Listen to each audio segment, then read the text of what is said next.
नमस्कार, मैं विजय शंकर पांडे आज आप लोगों को ज्ञान गंगवे पर बौद्ध धर्म के विषय में बताऊंगा। तो बौद्ध धर्म के विषय में आप जानकारी हासिल करेंगे। आज बौद्ध धर्म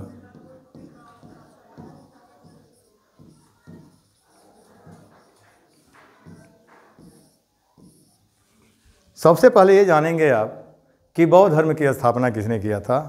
तो बौद्ध धर्म की स्थापना महात्मा बुद्ध ने किया था।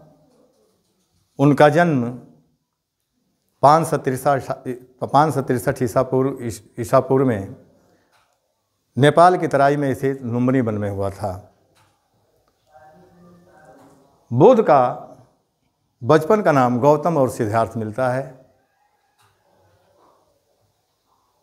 उनके जन्म के विषय में यह जानकारी मिलती है कि जब उनका जन्म होने वाला था तो उनकी माता महामाया अपने मायके जा रही थी, यानी नैहर जा रहे थे।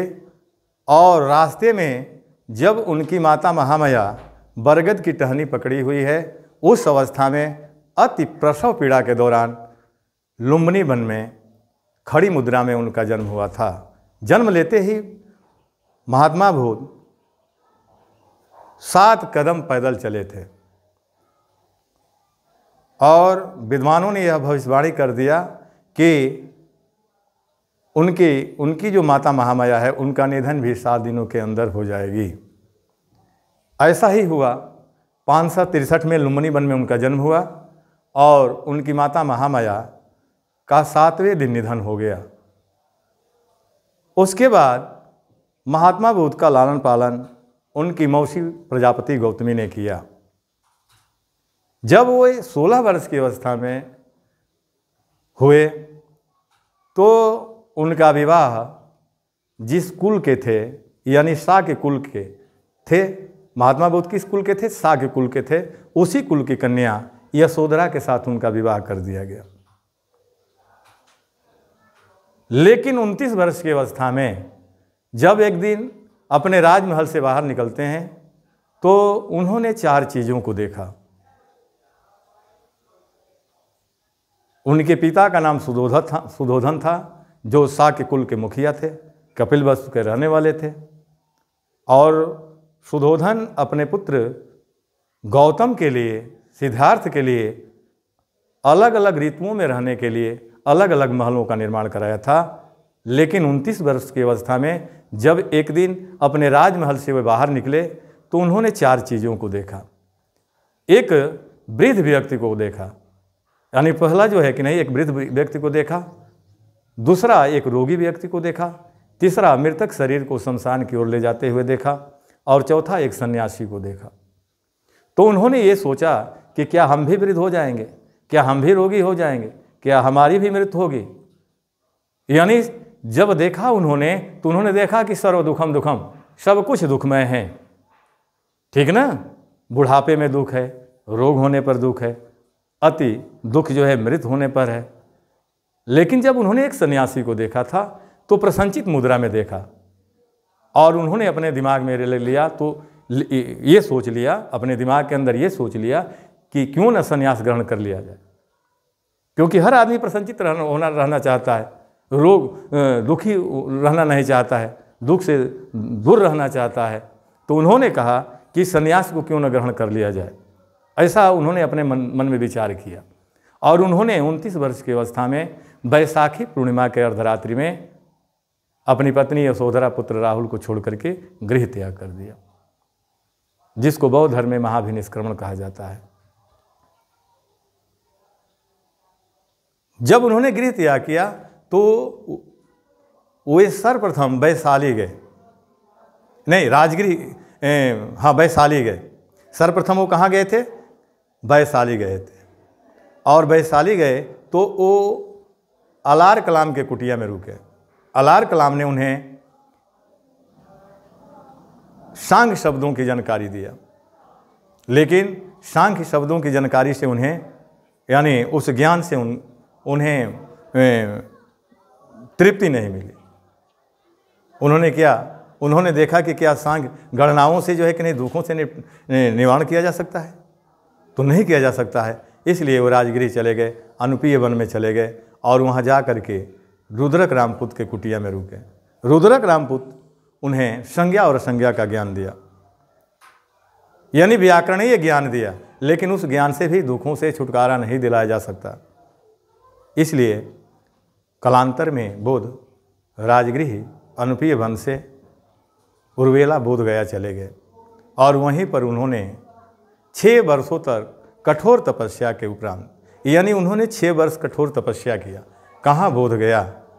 और पीपल वृक्ष के नीचे किया था, निरंजना नदी के किनारे। निरंजना नदी को पुनपुन और फाल्गु नदी के नाम से भी जाना जाता है।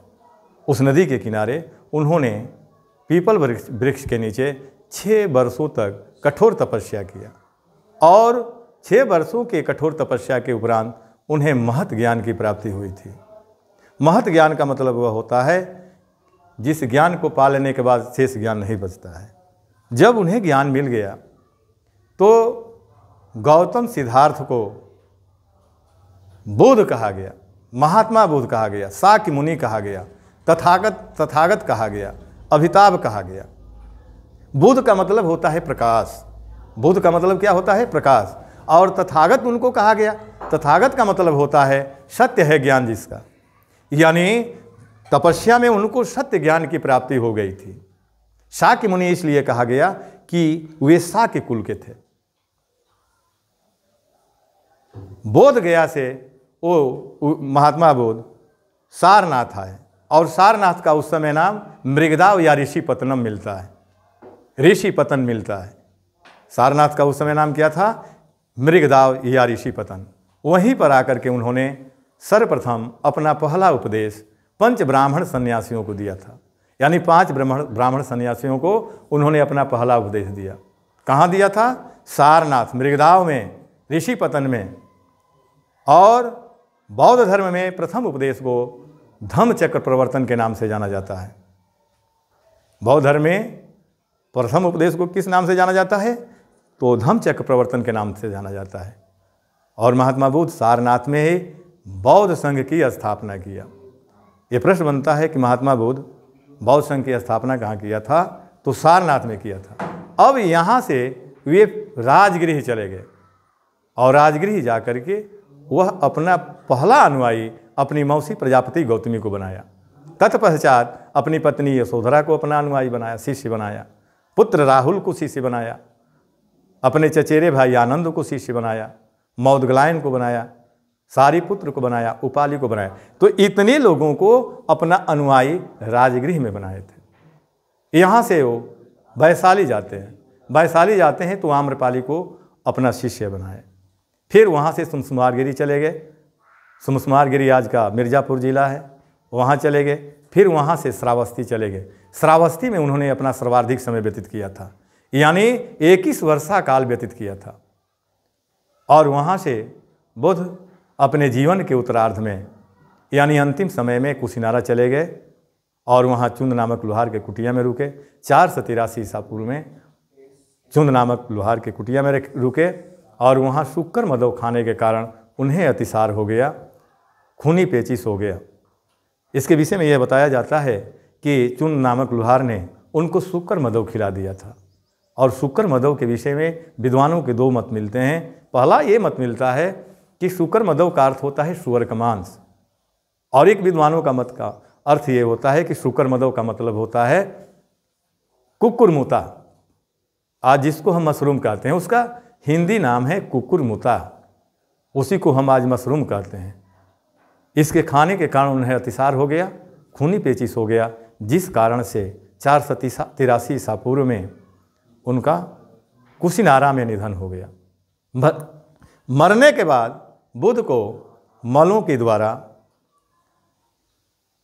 कुशीनारा में हिरण्यवती नदी के किनारे राम संभार तट पर उनके शरीर धातु को जला दिया गया और जले अवशेषों को 8 भागों में बांट करके उस पर 8 स्तूपों का निर्माण कराया। तो एक सामान्य जो बौद्ध धर्म का परिचय है, सबसे पहले ये जानेंगे कि इसकी स्थापना किसने किया था। यहाँ देखेंगे आप स्थापना। तो महात्मा बुद्ध ने किया था। किसने किया था? महात्मा बुद्ध।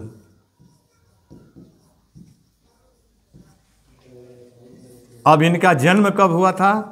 तो जन्म 563 ईसा पूर्व में हुआ था। 563 ईसा पूर्व। कहाँ हुआ था? लुम्बिनी वन में। लुम्बिनी वन में।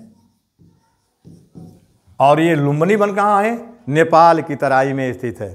ध्यान दीजिएगा, लुम्बिनी वन कहाँ है? नेपाल की तराई में स्थित है। और इनकी माता का नाम क्या है? माता का नाम तो यशोधरा है। यशोधरा। और यशोधरा किस कुल की थी? भाई यहाँ से भी प्रश्न बनते हैं, कुल भी बनाता है कि महात्मा बुद्ध किस कुल के थे। तो वे तो शाक्य कुल के थे, उनके पिता सुधोधन शाक्य कुल के थे, लेकिन माता उनकी जो थी ये कोलीय वंश की थी। कोलीय वंश, ये ध्यान देने योग्य बात है। कोलीय वंश। पिता का नाम क्या है इनके? पिता का नाम सुधोधन है। सुधोधन। और ये किस कुल के थे? शाक्य कुल के थे। शाक्य कुल। तो यहीं पर आप ध्यान दीजिए, यानी इनकी माता कोली वंश की थी और पिता किस कुल के थे? शाक्य कुल के थे।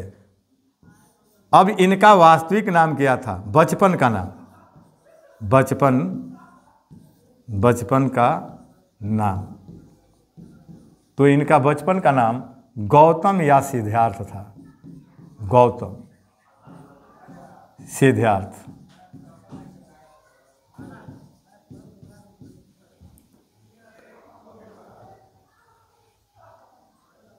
पत्नी का नाम देख लेंगे। बुद्ध के पत्नी का नाम क्या था? यशोधरा कह रहा हूं, यहां देखिए गलत हो गया।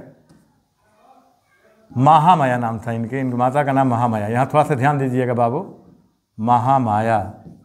और पत्नी का नाम था यशोधरा। यशोधरा।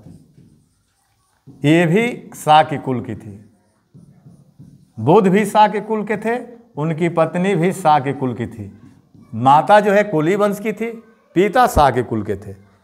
पुत्र का नाम देख लेंगे। पुत्र का नाम, अगला पॉइंट देखेंगे। पुत्र का नाम राहुल।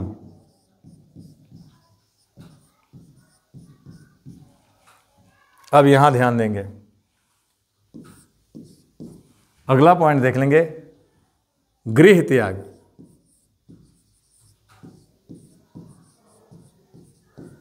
तो इन्होंने गृह त्याग कब किया था? 29 वर्ष की अवस्था में। 29 वर्ष की अवस्था में।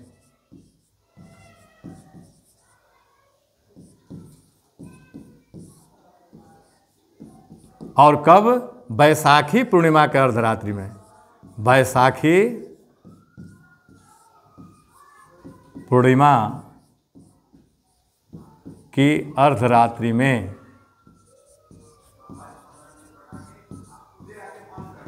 अर्धरात्रि में।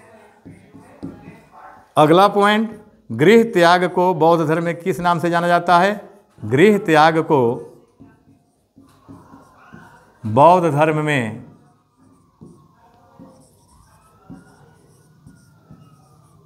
महाभिनिष्क्रमण कहा गया है। इस पॉइंट पर ध्यान दीजिएगा।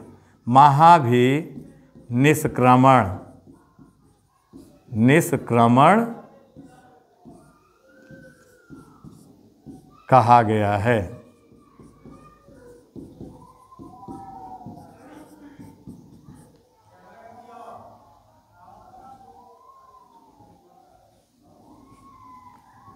अगला पॉइंट देखेंगे, गृह त्याग का कारण क्या था? गृह त्याग का कारण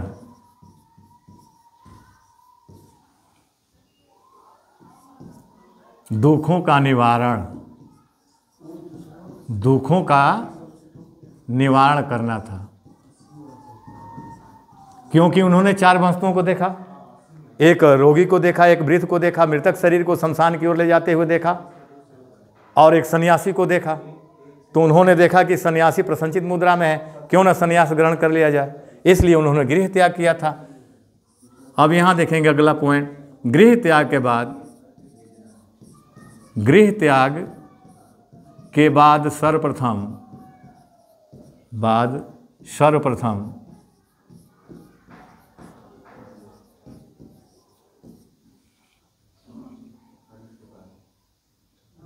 वैशाली गए। कहाँ गए थे? वैशाली गए थे। वहाँ अलार्म कलाम के कुटिया में रुके, वहाँ अलार कलाम के कुटिया में रुके।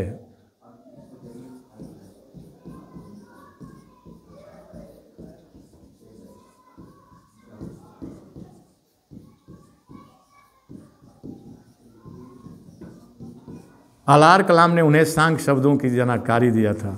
अलार कलाम ने उन्हें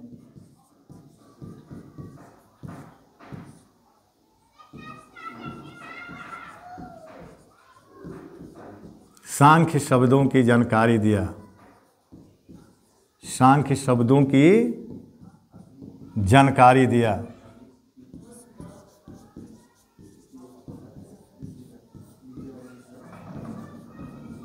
लेकिन इस ज्ञान से उन्हें संतुष्टि नहीं मिली, ठीक ना। दूसरा, वैशाली से राजगृह चले गए। वैशाली से राजगृह चले गए, वैशाली से राजगृह चले गए।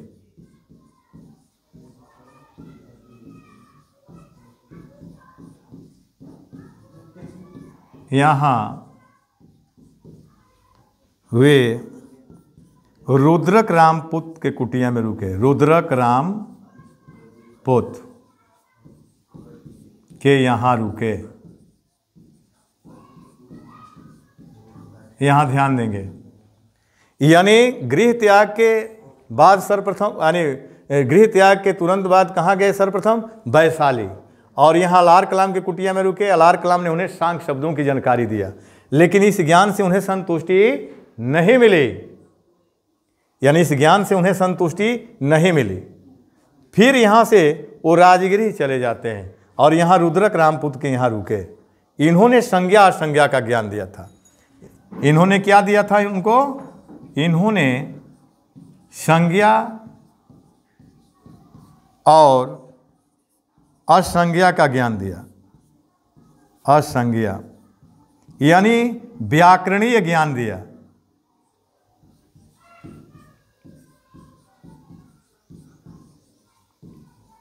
तो उन्होंने यह सोचा कि क्या व्याकरणीय ज्ञान से दुखों से छुटकारा दिलाया जा सकता है? व्यक्तियों को दुखों से छुटकारा दिलाया जा सकता है? नहीं दिलाया जा सकता है। गणितीय ज्ञान से दुखों से छुटकारा नहीं दिलाया जा सकता है। व्याकरणीय ज्ञान से दुखों से छुटकारा नहीं दिलाया जा सकता है। इसलिए यहाँ से वे कालांतर में बोध गया चले गए, उर्वेला बोध गया चले गए, ठीक। और भारतीय इतिहास में महात्मा बुद्ध के प्रथम गुरु का नाम अलार कलाम मिलता है, क्योंकि वहाँ से उन्हें सांख्य शब्दों के विषय में जानकारी प्राप्त हुई थी। और दूसरा गुरु रुद्रक रामपुत को माना जाता है। महात्मा बुद्ध के दो गुरुओं का नाम मिलता है, पहला गुरु अलार कलाम और दूसरे गुरु का नाम है रुद्रक रामपुत, क्योंकि यहाँ से सांख्य शब्दों की जानकारी उन्होंने हासिल किया। यहाँ से उन्होंने भी व्याकरणीय ज्ञान, संज्ञा और संज्ञा का ज्ञान प्राप्त किया था। फिर उन्होंने यहाँ से कालांतर में कहाँ चले गए? यानी राजगृह से वे बोध गया चले गए। बोध गया।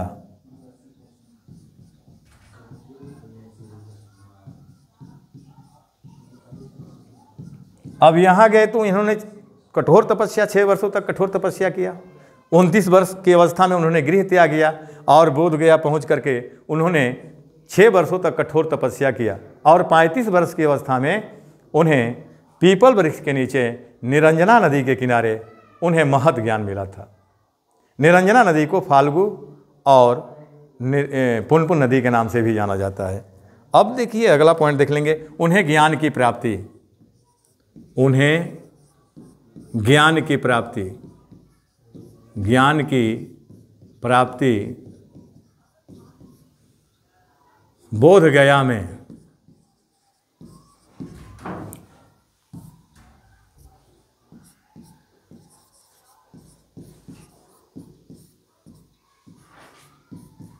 6 वर्षों के कठोर तपस्या के उपरांत, 6 वर्षों के कठोर तपस्या के उपरांत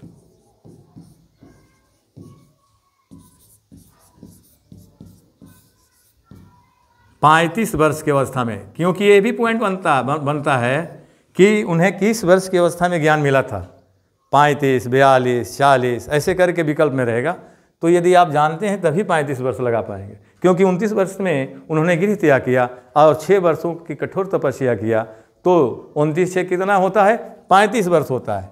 तो उन्हें 35 वर्ष की अवस्था में, 35 वर्ष की अवस्था में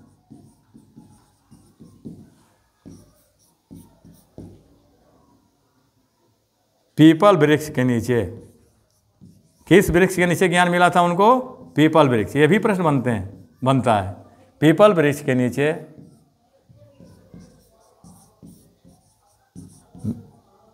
निरंजना नदी के किनारे, निरंजना नदी के किनारे, निरंजना नदी के किनारे महत ज्ञान की प्राप्ति हुई। उन्हें महत ज्ञान की प्राप्ति हुई।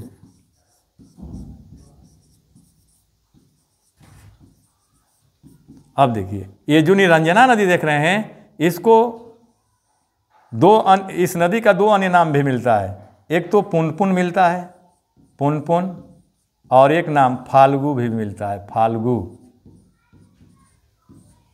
यानी निरंजना का अन्य नाम पुनपुन भी है और फाल्गु नदी भी है। अब जब इनको ज्ञान मिल जाता है तो ज्ञान प्राप्ति के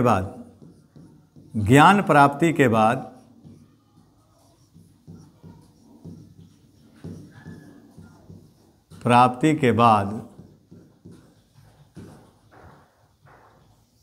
बुध को अन्य नामों से जाना गया। बुध को अन्य नामों से जाना गया।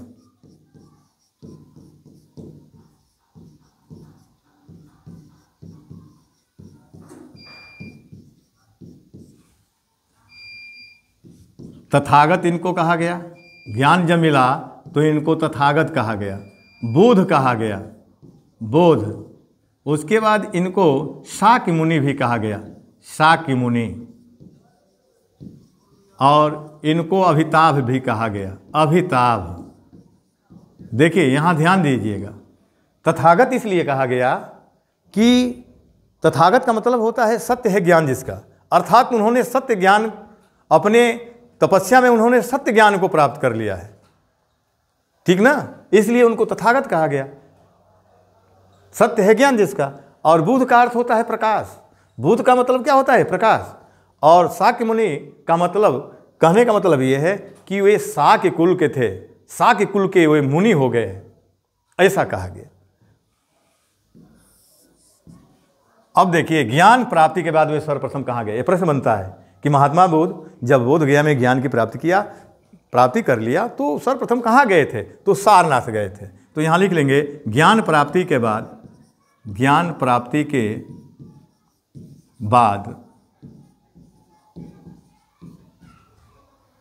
महात्मा बुद्ध सर्वप्रथम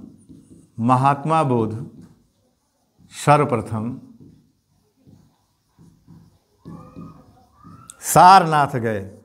कहाँ गए? सारनाथ। यहाँ ध्यान दीजिएगा, ये जो सारनाथ देख रहे हैं, इसका प्राचीन नाम है मृगदाव।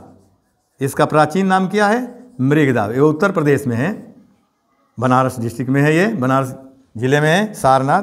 तो इसका प्राचीन नाम, उस समय नाम था मृगदाव, और एक अन्य नाम था ऋषिपतन। 2 प्राचीन नाम मिलते हैं इसके, ऋषिपतन। ये यहाँ आए सर्वप्रथम, और यहाँ सारनाथ जब आए तो इन्होंने अपना पहला उपदेश 5 ब्राह्मण सन्यासी को दिया था। तो सारनाथ में सर्वप्रथम अपना प्रथम उपदेश दिए थे, यानी प्रथम उपदेश। और किनको दिए थे? 5 ब्राह्मण सन्यासियों को दिए थे। 5 ब्राह्मण सन्यासियों को दिए थे।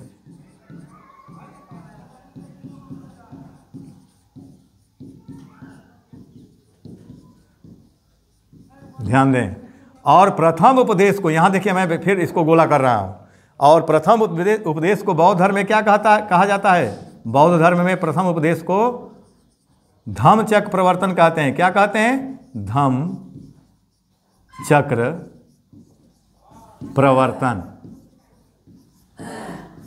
प्रवर्तन कहते हैं। यहां से सारनाथ से वे राजगृह चले जाते हैं, राजगृह जाते हैं और यहाँ पर प्रजापति गौतमी को अपना पहला अनुयायी बनाया। प्रजापति गौतमी को अपना पहला अनुयायी बनाया, मौसी थी उनकी, ठीक ना। उसके बाद यशोधरा, अपनी पत्नी यशोधरा को अपना अनुयायी बनाया। यशोधरा पुत्र राहुल को बनाया। राहुल, यहाँ ध्यान देंगे, अपने चचेरे भाई आनंद को अपना अनुयायी बनाया। उसके बाद उपाली को अपना अनुयायी बनाया। इतने लोगों को उन्होंने राजगृह में अपना अनुयायी बनाया। फिर राजगृह से वे वैशाली चले जाते हैं। कहाँ चले जाते हैं? वैशाली। और यहाँ आम्रपाली को अपना शिष्य बनाया। आम्रपाली को अपना शिष्य बनाया।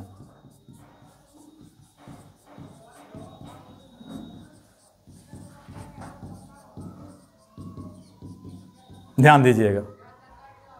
और जीवन के उत्तरार्ध में यहाँ से ये वैशाली से चले गए सुमसुमारगिरी, फिर श्रावस्ती जाते हैं, 21 वर्ष का काल व्यतीत करते हैं। जीवन के उत्तरार्ध में कुशिनारा चले गए और वहीं पर 483 में उनको महापरिनिर्वाण की प्राप्ति हुई। शुक्र मधु खाने के कारण उनको क्या मिला? महापरिनिर्वाण। तो आज यहीं तक इस वीडियो को रहने दिया जाए, शेष पॉइंट अगले वीडियो में दिया जाएगा। बहुत आप सबको बहुत बहुत धन्यवाद।